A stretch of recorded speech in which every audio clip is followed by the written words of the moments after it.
Hello, you're watching Fine Arts with Nathaniel Keith Purdy. I'm your host, Nathaniel Keith Purdy. Uh, we're here at the National Gallery of Scottish Art, the Modern One the Modern One building. Um, it's quite nice. It's quite cold. I'm quite frigid at the moment. My grandmother knitted this scarf.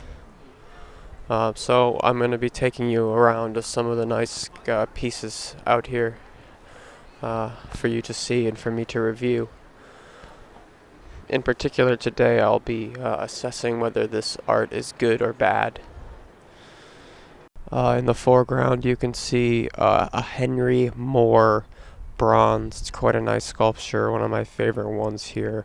Very sensual, maybe even sexual, quite erotic. This is one of my personal favorites here at the museum. It's a nice neon sculpture, which is hard to see here, but it says everything is going to be all right. The R is actually burned out, which is a bit depressing. But today I'll be taking you around the outdoor gallery, the sculpture garden here, and assessing whether artworks are either good or bad. The Henry Moore sculpture is in fact good. This neon thing above the columns here on the building would be good, but because the R is burned out, it is bad.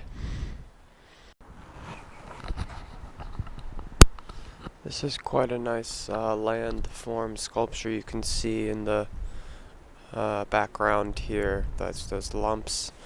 Unfortunately, this part of the sculpture park is closed off to visitors at the moment, but during the summer, you are, as a visitor, able to navigate the landform yourself and walk all over it, up and down, around. So yes, it's quite a nice piece. And then more in the foreground, you can see a Joan Miro bronze sculpture, bit of a strange sculpture, in that it's a bit. I don't really know what it is. Whereas the landform, it's quite clear what it is. They're lumps you can walk on.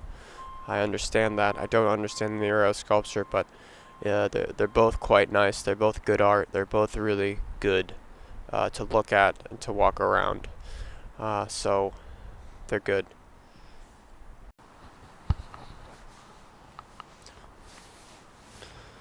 Hello. So this is a good example of bad art. It's kind of impossible to understand, and I don't really want to understand it.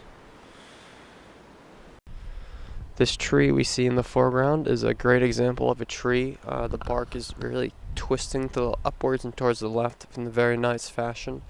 You've that hollowed out, barkless section towards where the branches start to splay out. This is a very nice tree, one of the nicest trees here at the museum, if I dare say. In the background, we have the Barbara Hepworth sculptures. So when you're at the museum here, you really do not want to miss this tree. So this is a set of sculptures by the artist Barbara Hepworth. To be honest, I can't determine whether these are good or bad, but because they're at this museum and because I do like them a bit, I'll say that they're good.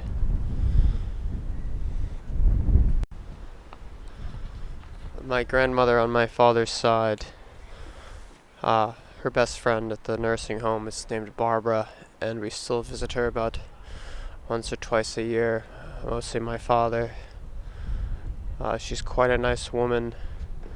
One of the main things I remember about the story she tells is that her father once bought them a steak from horse meat because they couldn't afford beef.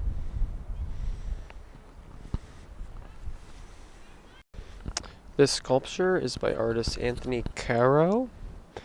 It's kind of brown color. Most of his sculptures are good, but this one's actually quite bad. This is a bronze sculpture by artist Tony Cragg. Again, that name is Tony Cragg. It's called Colden Clock. I'm pronouncing that incorrectly. But I think it's quite a nice sculpture. I'd say this is definitely a good sculpture.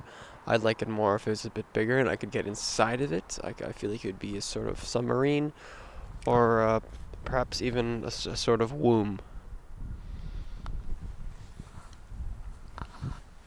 When you're at the Scottish National Museum of Modern Art, definitely skip this tree.